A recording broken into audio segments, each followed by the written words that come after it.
Good morning, everybody. You're very welcome to join us on The Breakfast Show here on Sky News. Liz Truss and Kwasi Kwarteng have already been forced into two U-turns on plans to abolish the top rate of income tax and the date of a major statement about the public finances. Now a new rebellion is growing among Conservative MPs over a planned squeeze on public spending and potential benefit cuts. Our political correspondent Joe Pike has been asking what's next at the Tory conference in Birmingham. What's the next U-turn, Chancellor? Are you going to be cutting the welfare budget next?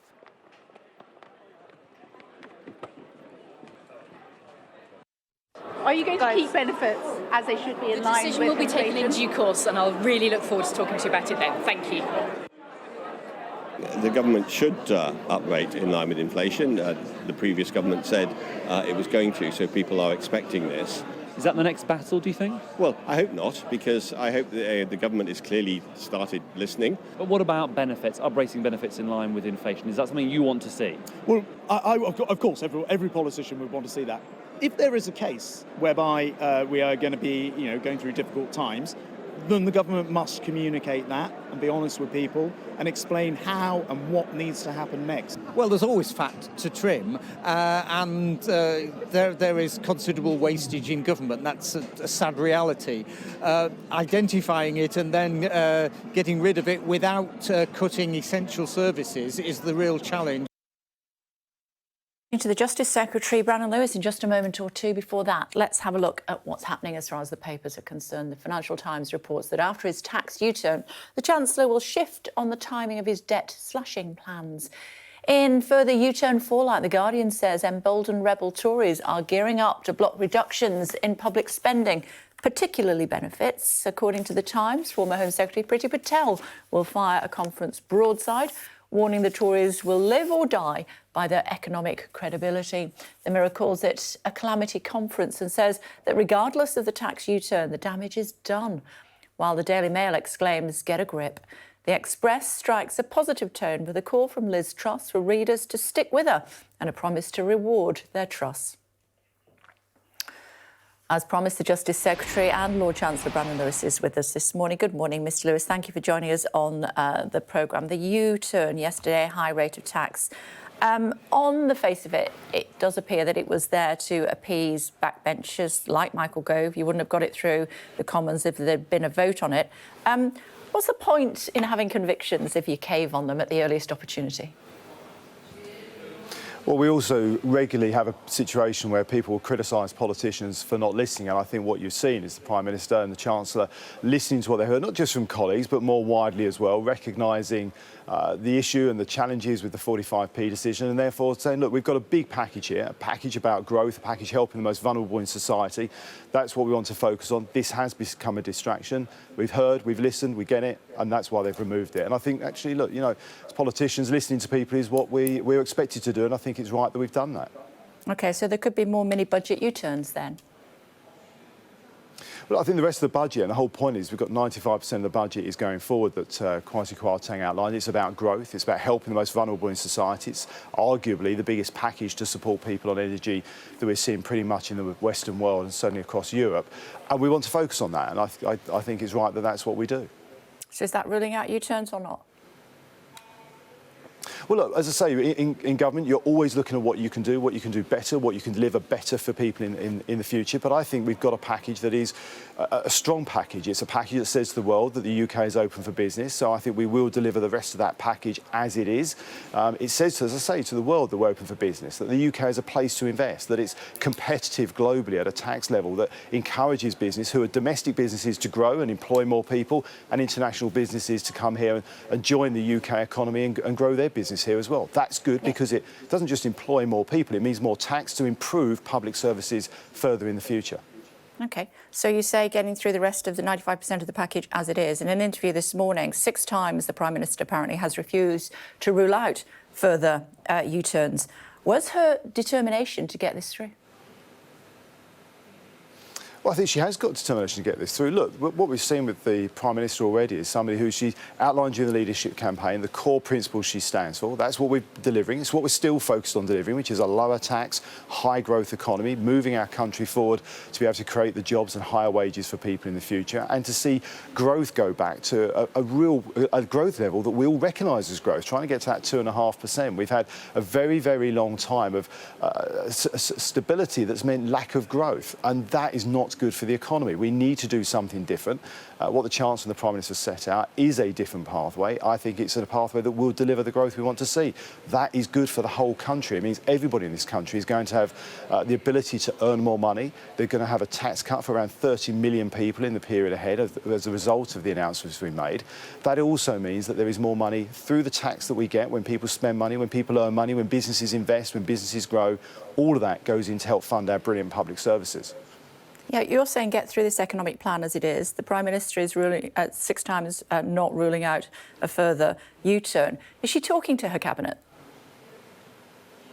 Oh, well, look, I talk to the Prime Minister regularly, actually, and obviously we had a cabinet conversation just a couple of days ago. So, yeah, she does talk to the cabinet. And what's really good about the Prime Minister, I have to say, and my experience in the early weeks of being in this job, is that she trusts her Secretaries of State to get on and run their departments. The Chancellor trusts us to get on and run our budget. That's how we can get things done. It's how in the Department of Justice we've already been able to expand our tagging programme, as we announced just a few days ago.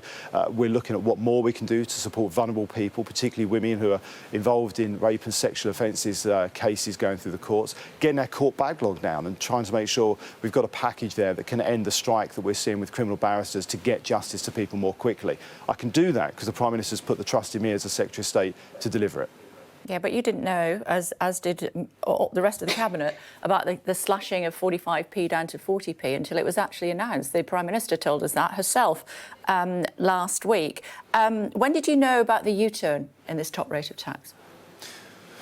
Well, look, 2 things, Kay.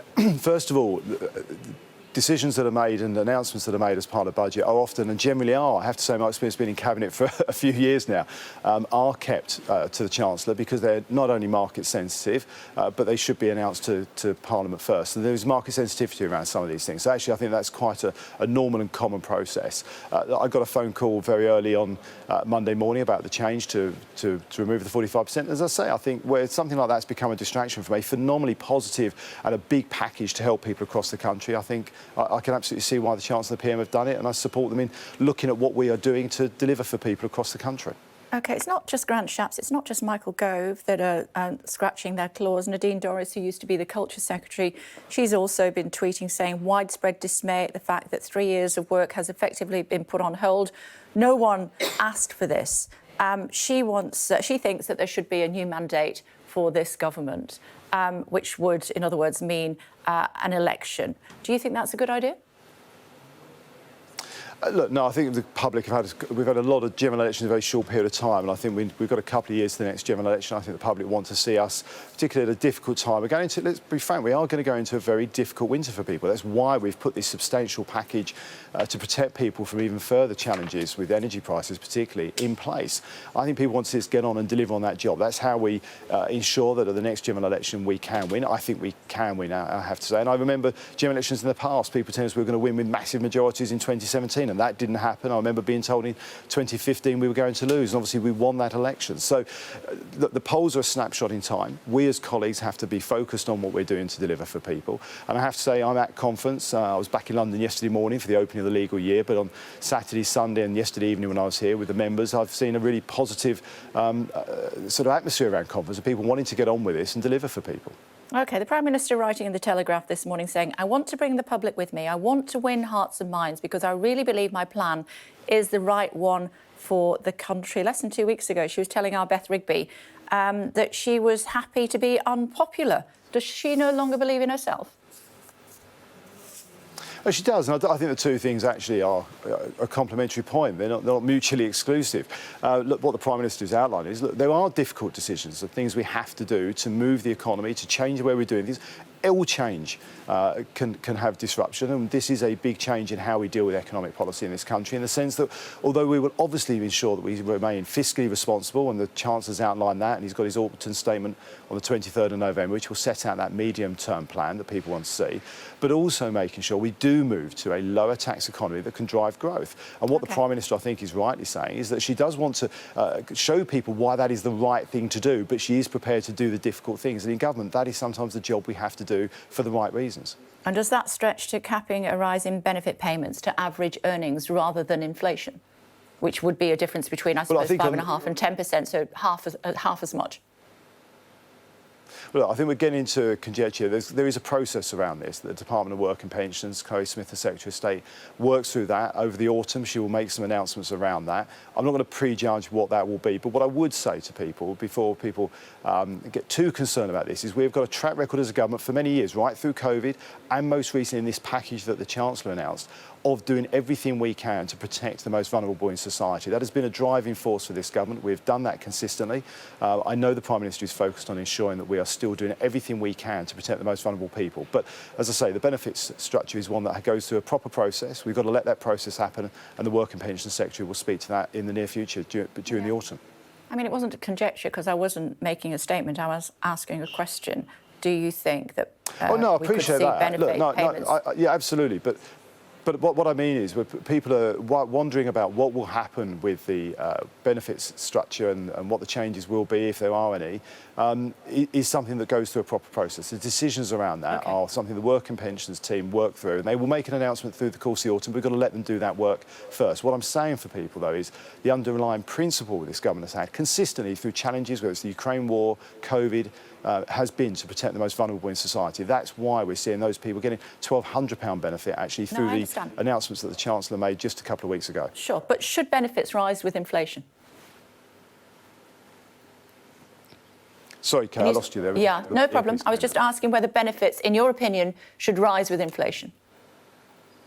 Well, that's tempting me into prejudging the decisions and the discussions. I'm asking your opinion, Justice Secretary. Well, it has, because the problem is when we're in the Cabinet, we all have collective responsibility. So it's not just my opinion when I'm speaking on behalf of the government. I'm going to let the Work and Pensions Secretary do her work. I do want to make sure, and I am very supportive of the work we've always done as a government, as I say, which is protecting the most vulnerable in society.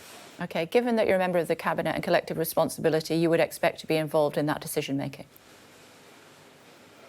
Well, I have to say, all these things tend to get discussed through Cabinet. There's a difference with market-sensitive things around a budget. That's always been the case through consistent Cabinets. But all of these things are things that go through Cabinet, yes.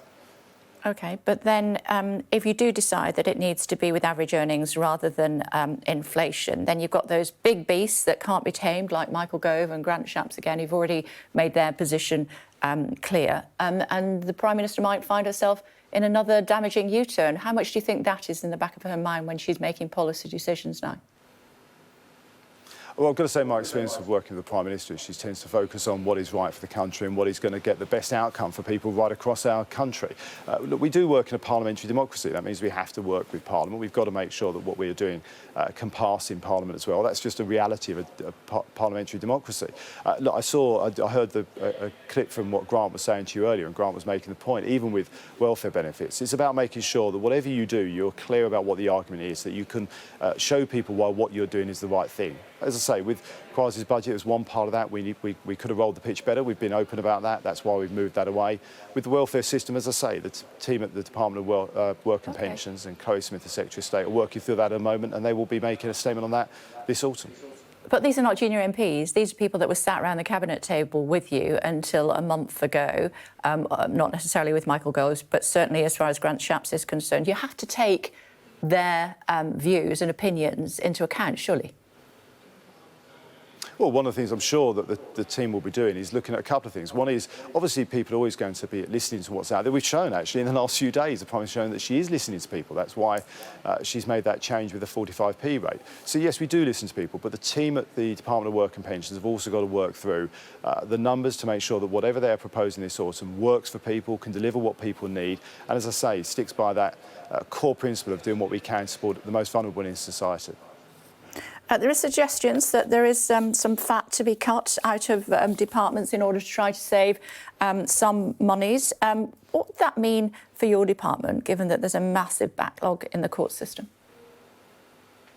Well, look, I think it's something I know. Look, it's a few years ago now when I was running businesses as well. But one of the things you always do in business, and one of the things I think is right and good that we do in government, is always look at what can you do more efficiently, where can you save money, both in terms of that means there's more money saved for the Exchequer, that's good for the general public, or more money you can spend on other frontline services. So looking at how you do things more efficiently is good practice. Every business person in the country tends to do that, and certainly it's a good thing for us to do in government. I'm certainly going to be doing that in my department. For example, looking at the court processes system, yes, we've got an unacceptable backlog. That's why I want to see an end to the criminal barrister strike. We put forward a really strong positive package, which I hope they'll accept, so that we can start getting on top of that backlog. But there are other things we can do as well around how we modernise, how we use technology. We're doing some of that, for example, in making sure that for vulnerable women who are involved in rape and sexual violence cases do not necessarily need to be in court. They can use technology and record their evidence separately. We're seeing with prisoners, rather than spending money always moving them between prisons and courts, we're spending money to put technology in so that they can give evidence from a secure room in prison as well. So there's a whole range of things we can do, and I will always be looking at how we do things more efficiently and effectively. That's part of my duty to the public and the people of Great Britain. It's keeping them safe and doing it efficiently. Let's end where we started. Just to clarify, you see a U-turn as a position of strength rather than weakness, despite a quote from a certain lady 40 years ago that still resonates today. Well, she's a great lady, and I was very fortunate. She was the Vice-Chancellor of my university and gave me my degree. Look, the reality is I think what's good is that the Prime Minister feels strong enough and confident enough to have listened to people, to make a decision, to be able to move on and focus on this huge package of support we're putting in for people that will give not just tax cuts to 30 million people, but give that extra protection around energy prices and inflation to the most vulnerable people in our country. So U-turns are not a weakness? Look, I think sometimes when you're developing policy and delivering policy, you've got to listen to people. I think generally people criticise politicians for not listening. You've got a Prime Minister who has listened and the Chancellor has listened, and they've acted. OK. It's great to talk to you as always. Thanks very much indeed for joining us. Much appreciated. Thank you. Thank you. Good morning. Good morning. Still to come on the programme for you. Does the government's economic strategy undermine national security? Talking to the Defence Committee Chair, that's Tobias Ellwood.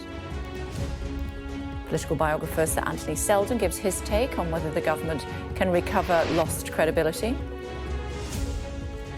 And as new polls show Labour maintaining commanding leads, that's over the Conservatives. We'll get analysis from pollster and Tory peer Lord Hayward. North Korea has fired a missile over Japan, causing air raid sirens to go off in Tokyo.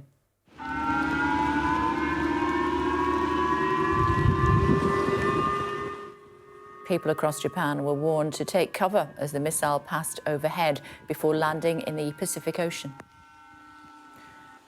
Phoebe Amorosa is in Tokyo for us this morning. Hi, Phoebe. Good to see you. Tell us more about what's happening.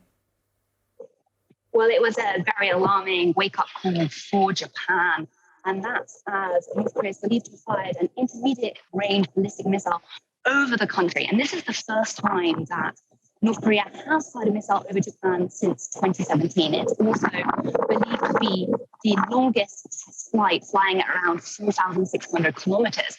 And this comes just after South Korean officials said last week that North has completed preparations for a nuclear test and could conduct one imminently. So we've seen a very strong international response condemning Pyongyang's actions. Prime Minister Fumio Kishida here in Japan has called it outrageous. And Japan says that all options are on the table, and that includes counter-strike capabilities. And that would be a big step for Japan, which has a pacifist constitution, so that would really be beefing up its defences. The US has also said it's committed to its defence of Japan and South Korea, but has stressed that the door remains open for dialogue with North Korea. OK, good to talk to you. One or two technical issues, but we're certainly getting the sense of what you were telling us there. Keep safe, Phoebe. Thank you. Now, Ukrainian troops have broken through Russian defences in the south and expanded their offensive in the east. Let's find out more, should we? Diana standing by for us in Moscow this morning. This is not going to be happy reading in Moscow, is it, Diana? Good morning to you.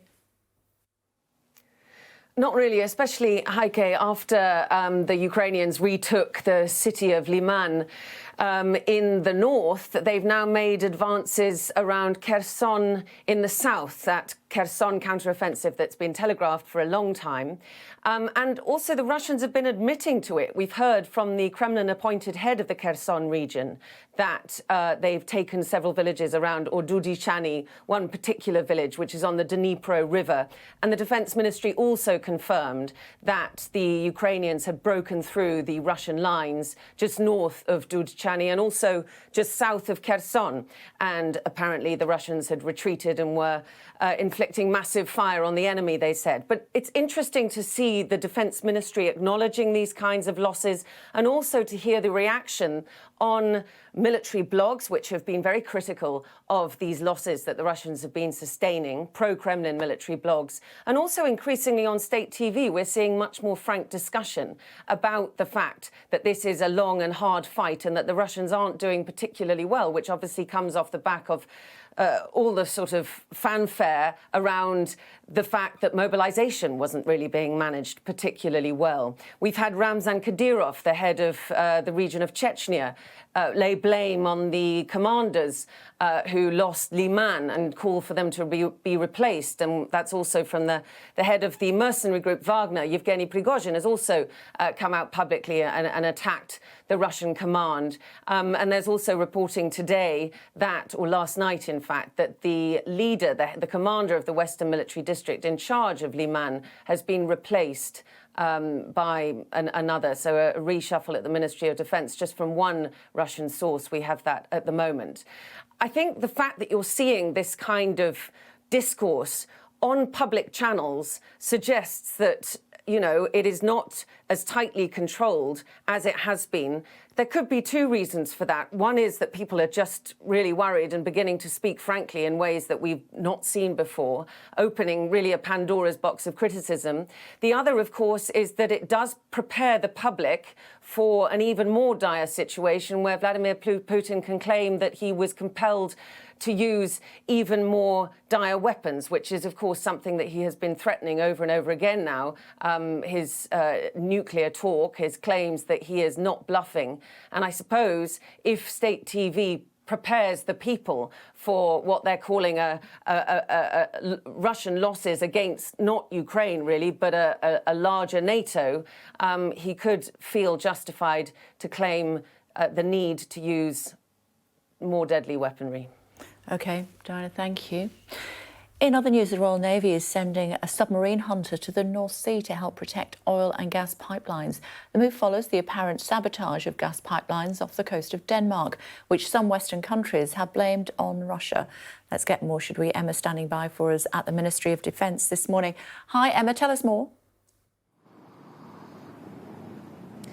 Yes, so this ship has been sent to the North Sea to work alongside the Norwegian Navy, and according to the Ministry of Defence, is to provide reassurance for those working near the gas pipelines.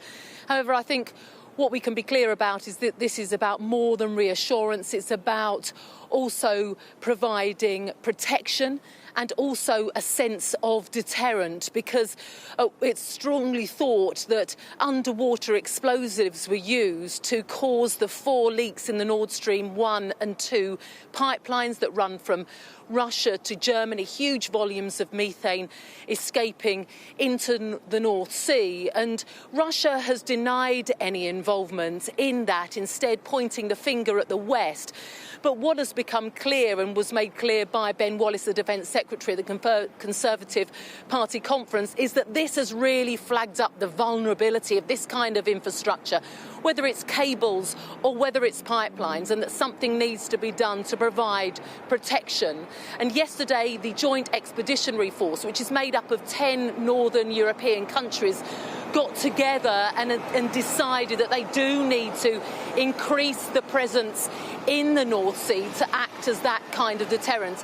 And just one other thing to to add, and that is that the Defence Secretary has also said that the UK will be acquiring 2 new kind of ships. They're called multi-role survey ships for seabed warfare. Now, one will be fitted out in the UK, available for operations by the end of next year, and another is also going to be built from scratch, and this all about ramping up this protection for crucial infrastructure. OK, thank you.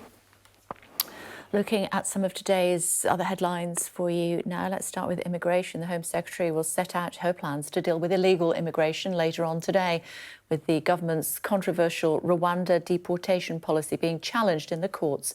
Suella Braverman is expected to ask the French government to do more to stop small boats crossing the Channel and attempt to make deportations easier. The man charged with the murder of 9-year-old Olivia Pratt-Corbell will remain in custody until he faces trial in March.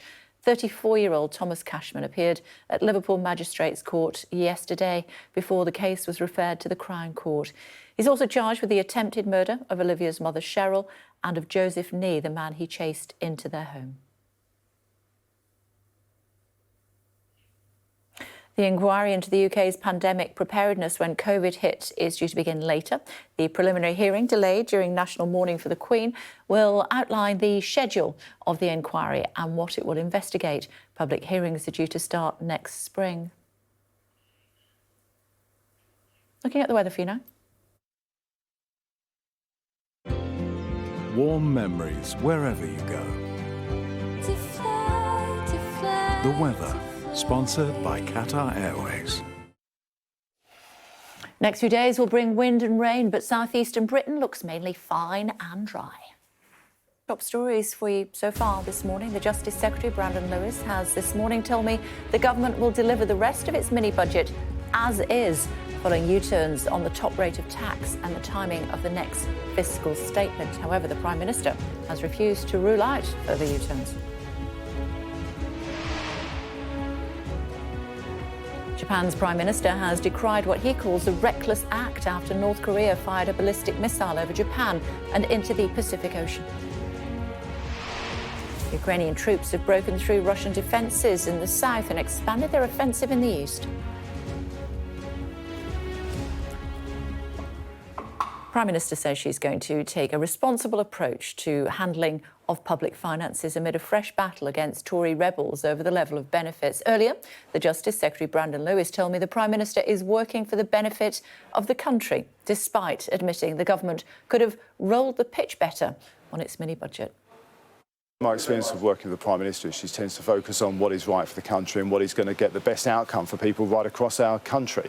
Look, we do work in a parliamentary democracy. That means we have to work with Parliament. We've got to make sure that what we are doing can pass in Parliament as well. That's just a reality of a parliamentary democracy. Look, I heard a clip from what Grant was saying to you earlier, and Grant was making the point, even with welfare benefits, it's about making sure that whatever you do, you're clear about what the argument is, that you can show people why what you're doing is the right thing. As I say, with Crisis budget was one part of that. We could have rolled the pitch better. We've been open about that. That's why we've moved that away. With the welfare system, as I say, the team at the Department of Work and Pensions and Chloe Smith, the Secretary of State, are working through that at the moment, and they will be making a statement on that this autumn. Right, let's carry on with the cricket analogy tomorrow. Good morning. He always plays it with a straight bat, doesn't he? He always does, Kay, but I think even Brandon Lewis, trying to be positive there, couldn't really put a gloss on what has been a very difficult Conservative conference. And fresh from the massive U-turn yesterday on the decision to cut the 45p rate of tax, which the government now concede they got wrong. The problem with giving in is that then the rebels then want more, and it's clear that the next brewing rebellion is going to be about benefits, and the decision which is expected very soon in the next few weeks about whether to uprate them, to lift them by the level of inflation from April next year. Rishi Sunak, as Chancellor, said that would happen, which would be about a 10% rise, but it looks as if the government are now trying to get away with a lower rise, perhaps at the level of average earnings, which is about 5%, to save several billion that they'll need to save in order to plug the black hole created by some of these unfunded tax cuts. Now, you've got Conservatives publicly saying, and just this morning, a Cabinet Minister, Penny Mordaunt, said on the radio that she thought it was the right thing to do to lift benefits by the level of inflation. But some in Cabinet think that they can get away with not doing it. And it looks like that may be the next big battle for Liz Truss and her Chancellor. What we also learned last night is that in another U-turn, Kwasi Kwarteng, who had a difficult day yesterday, talking about a little turbulence, he has decided to bring forward his plan to balance the books, to tell us where that money is going to come from and what spending cuts will be required to this month. We'd heard it would be the end of November, but he's now bringing it forward in order to give the market some reassurance. That does also mean that some of these decisions, potentially including benefits, will need to be made pretty swiftly so that we get a sense of exactly how much in savings the government will have to find. So looks like a rocky road ahead for Liz Truss and her Chancellor. Absolutely. The polls are terrible again this morning, and I believe that the Prime Minister has been speaking to one of our colleagues. She's 6 times refused to rule out a U-turn, and then she's speaking to conference tomorrow. Yes, Liz Truss's big speech is tomorrow. Can she try to reset, try and rally support from her many critics in the party? We'll see if she has much chance of doing that. The mood here is quite grim. Although you've got ministers saying that that they've had a terrible couple of weeks, that they understand that poll after poll after poll are showing massive leads for Labour. They believe that they can turn things around, that now Liz Truss has made that U-turn, she can concentrate on selling her plan to freeze people's energy bills, which they say is a sign that, as Brandon Lewis was saying there, that she is on the side of ordinary people. But I've also heard from veteran Conservatives, not just people who supported Rishi Sunak, including people who supported other candidates, people who've been in the party for a very long time, saying they haven't felt this depressed in 35 years, as one former minister was telling me yesterday. So, look, a big reassurance job is going to need to be done. And what I'm hearing a lot from MPs is Liz Truss doesn't just have to apologise for what happened yesterday. She needs to show she's learned from it. So when she makes her next announcement, which is the benefits announcement is coming soon, then you've got this big package of what she calls deregulation measures to save money on childcare, to shake up planning. They want to make sure those have been fully worked through and discussed with people first, so there aren't any more nasty surprises for her MPs coming down the track. Yeah, and as far as the benefits are concerned, Tamara, just your take on that as well, if you would please. I mean, the difference between going with average pay rises and going with inflation is double, isn't it, when it comes to benefits? Absolutely. Liz Truss has given an interview to LBC Radio this morning in which she says, she sort of hints that she doesn't want to lift benefits by the level of inflation, saying that she promised to lift pensions during her leadership campaign by the level of inflation because it's more difficult for pensioners to get additional income. They really need that money from their pensions, whereas people on benefits can take on more hours or take on a different job. Now, I can tell you that some of her own ministers, including in the cabinet, disagree with that and think that it's important to raise the level of benefits because people are going through such a tough winter. Because regardless of this freeze in energy bills, people are still going to be paying more on their energy bills than they were a year ago. So she's going to face a lot of opposition on this. It looks like Liz Truss is gearing up to say, let's lift benefits only by the level of average wages in order to save probably around £7 billion. I think that's the estimate that's been around this morning. But she is going to face a revolt if she's not able to bring MPs with her on that. Then that will be another expensive commitment that she will need to find the money for. And when talking to people here about the prospect of austerity, the prospect of spending cuts, they say they are worried that the public will not want to stomach them. And public services like the NHS, schools, the justice system simply can't cope already with the amount of funding that they've currently got. OK, for now, thank you. Thanks so much, Tamara. Let's take a look at foreign policy now with the Defence Committee Chair, that's Tobias Ellwood. He is in Poland's capital, Warsaw. Hello to you, Mr Ellwood. Thanks for joining us on the programme this morning. It looks as though your government, first of all, has steadied the ship. I'm guessing that will go down well with our international partners? Yeah, it's important that the message from Birmingham is heard around the world. I mean, good government is all about wise policy making. It's about economic performance. It's about showing political competence, and that needs to be seen across the world. I'm pleased that the Chancellor recognised and confirmed that not everything fell into place, and we are now making amends. But, high growth, that is key. That's the mission, absolutely. I mean, we've not had good productivity in the UK since 2008, going back that far. So we need bold leadership. We need risk-taking. We need to challenge the status quo. But you have to do that by red teaming your ideas, by communicating, by motivating. And clearly, there was no appetite for those high tax breaks when we've already borrowed £60 billion, rightly, to help pay for people with their energy costs. So I think it's so important that we get the communications right now so we can steady the markets, get the interest rates down, get our mortgages down. And should the Chancellor remain in post? Yes, we need to hear his fiscal statement in November. I would strongly encourage him to bring that forward so we have greater stability, greater understanding of what's going on. I think he just share some of those ideas behind the scenes beforehand. I know there's always a reluctance to do that. Let's also have that OBR report as well. But also, I'd say, standing here in Warsaw, where we're discussing things in Ukraine, you can no longer write a budget without taking into effect the international headwinds that we face. We embrace globalization, but globalization is now on the retreat. You cannot write a budget without perhaps the National Security Council also casting their eye over the facts. You want to get inflation down in the UK, then let's get those grain ships from Odessa leaving that port on a more regular basis. That is the sort of thing that we need to be thinking about, not just a siloed approach to the UK. You're in Poland rather than Birmingham at Tory Party conference, talking about Ukraine and other defence issues. Not least, I'm sure, on your mind is the fact that North Korea have been testing missiles over Japan's airspace. That is the absolute heart of what's being discussed here at the Warsaw Security Conference. What happens next? We dithered when the invasion was likely to take place. We didn't make it clear what we would do. We should have actually prevented it by going firm on standing up to Russia. And here we are again, questioning ourselves what might not happen if Russia were to go down to use low-yield tactical nuclear weapons. They are starting to transport the equipment to the front line. We need to have a robust debate about this. So what would happen if a state in today's day and age dared to use a nuclear weapon? While we've got you, I wondered if you also had a view on the fact that King Charles has been told that he can't go to COP27 representing us on the world stage. The Prime Minister has said she'd rather he didn't. Do you have a thought?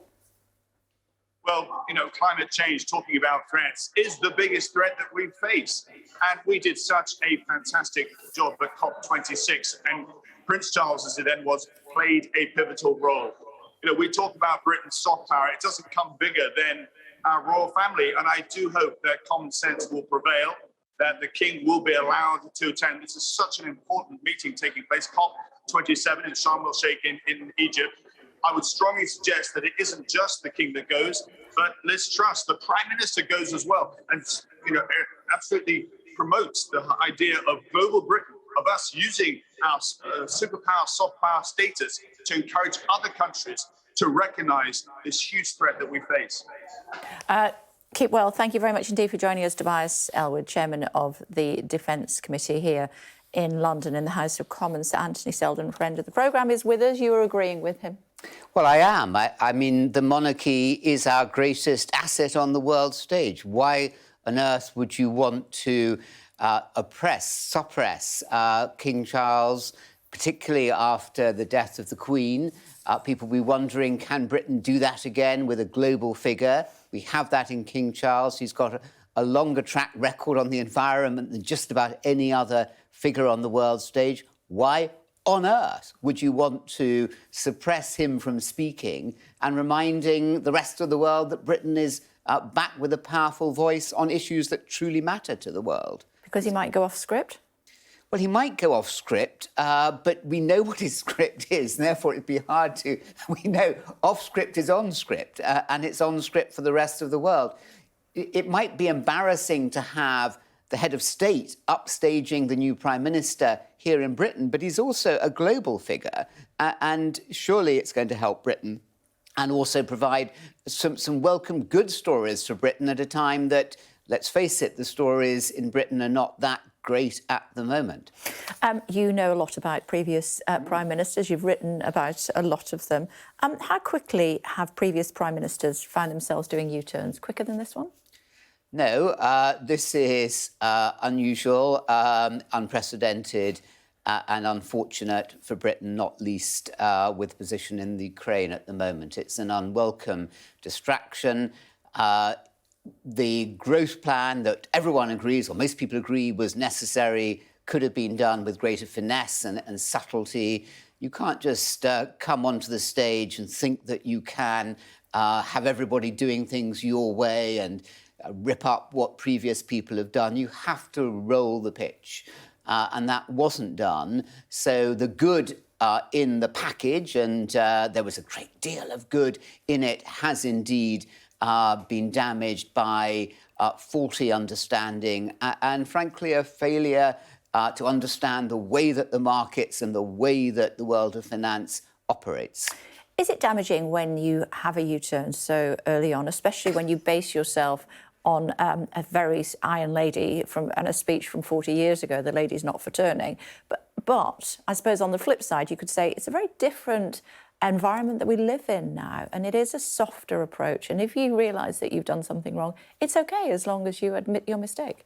Yes, and Chancellor's Gordon Brown came back from his 10p income tax, George Osborne from the pasty tax. Chancellors, I mean, neither were as significant as this, but Chancellors can come back.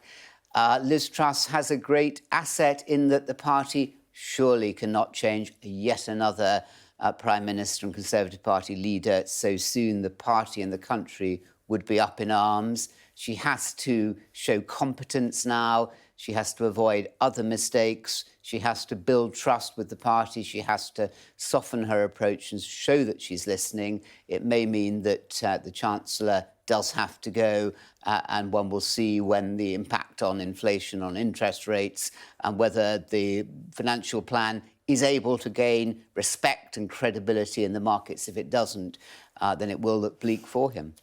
The rules as they stand mean that she will stay in post for a year, unless those rules are changed. But as they stand, she must stay in post for a year before there's any challenge to her being Prime Minister, even though she's more unpopular than Boris Johnson was at any time in his premiership.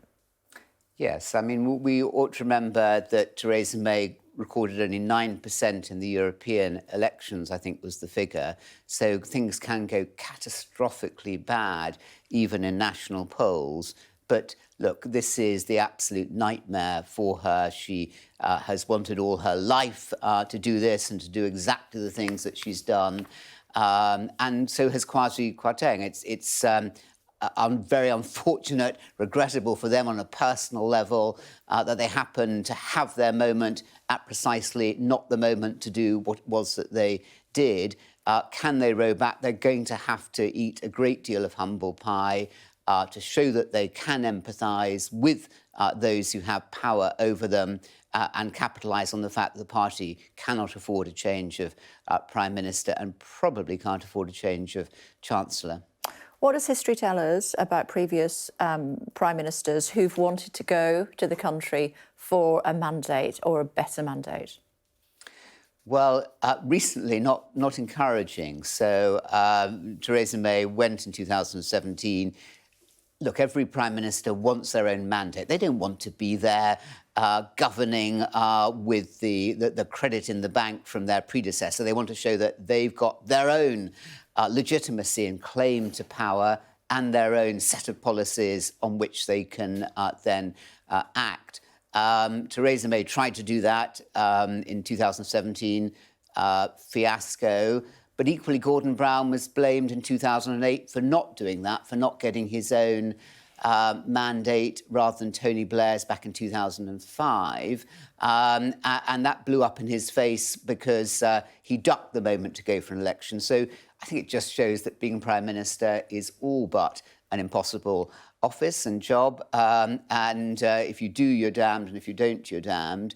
But she just has to soften, and it will be very painful and very difficult for her. There is no way back now. She tried to be like Margaret Thatcher. She tried to show that she was the Iron Lady. She now has to show that she's not just the Teflon lady, but also the rubber lady too, who can bend and listen and go with what the party want, because they are her employers. And what does history tell us about previous governments, in that, you know, we've had the Tories in power now for 12 years. Yeah. Labour generally, you know, doesn't win power. We see Tory, Labour, Tory, Labour potentially, and then so. Is it a foregone conclusion that they are doing so badly in the polls at the moment that they really are up against the ropes, or is it in other words, is it for Labour to lose, or is it for Labour to still keep pushing? Well, this is just the gift that keeps on giving to Keir Starmer, whose own authority in the party is much more secure. Look, you never want to become Prime Minister at the end of a long period of ascendancy. So Gordon Brown, that was very difficult for him after 10 years of Labour in office. Same with Thatcher. Same absolutely, with John Major taking over from Thatcher. You will get blamed, but in fact there are many factors that make it very difficult, not least the burnout of talent, and the country wants to have, and commentators want to have, a fresh set of faces. It's very difficult when that time for a change comes up. So Liz Truss, anyway, was coming onto a wicket, to use a cricket analogy, that was pretty ripped up. But by slogging the first ball that she had and being caught in the gully, that wasn't a great start. She can now just simply soften and show competence and show she's listening.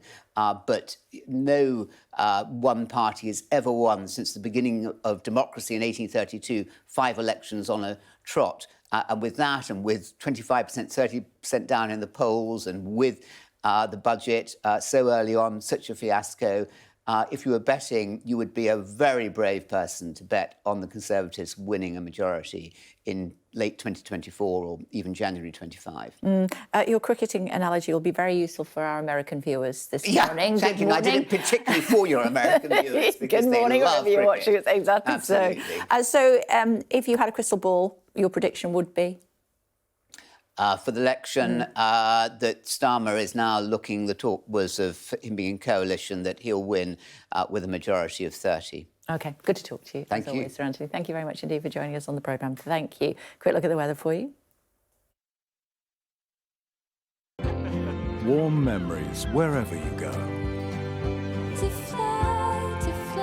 The weather, sponsored by Qatar Airways. Next few days will bring wind and rain, but southeastern Britain looks mainly fine today. It's mild but windy now, with prolonged and sometimes heavy rain pushing across Scotland into northern England and Wales. There are some drizzly outbreaks for Northern Ireland and Ireland too. The weather, sponsored by Qatar Airways. Now, Liz Truss says she is going to take a responsible approach to handling the public finances amid a fresh battle against Tory rebels over the level of benefit. Earlier, the Justice Secretary, Brandon Lewis, told me the Prime Minister is working for the benefit of the country, despite admitting the government could have rolled the pitch better on its mini-budget. My experience of working with the Prime Minister is she tends to focus on what is right for the country and what is going to get the best outcome for people right across our country. Look, we do work in a parliamentary democracy. That means we have to work with Parliament. We've got to make sure that what we are doing can pass in Parliament as well. That's just a reality of a parliamentary democracy. Look, I heard a clip from what Grant was saying to you earlier, and Grant was making the point, even with welfare benefits, it's about making sure that whatever you do, you're clear about what the argument is, that you can show people why what you're doing is the right thing. As I say, with Kwasi's budget was one part of that. We could have rolled the pitch better. We've been open about that. That's why we've moved that away. With the welfare system, as I say, the team at the Department of Work and Pensions and Chloe Smith, the Secretary of State, are working through that at the moment, and they will be making a statement on that this autumn. Check out these pictures. Women and girls being taught that not even the sky is the limit by the International Space Station's first female European commander. Here we go. Fantastic pictures. Samantha Cristoforetti took a doll made in her likeness aboard the ISS and took video questions from girls back here on Earth. She encouraged them to study science, technology, engineering, and, of course, mathematics. That's fantastic.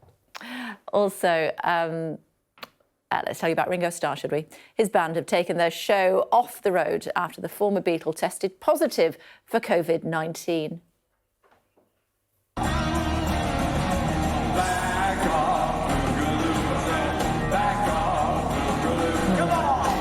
Playing in Mount Pleasant in Michigan last Friday. For now, though, the North American tour by Ringo Starr and his all-star band is on hold while the 82-year-old recovers. They say they hope to be back on stage very soon.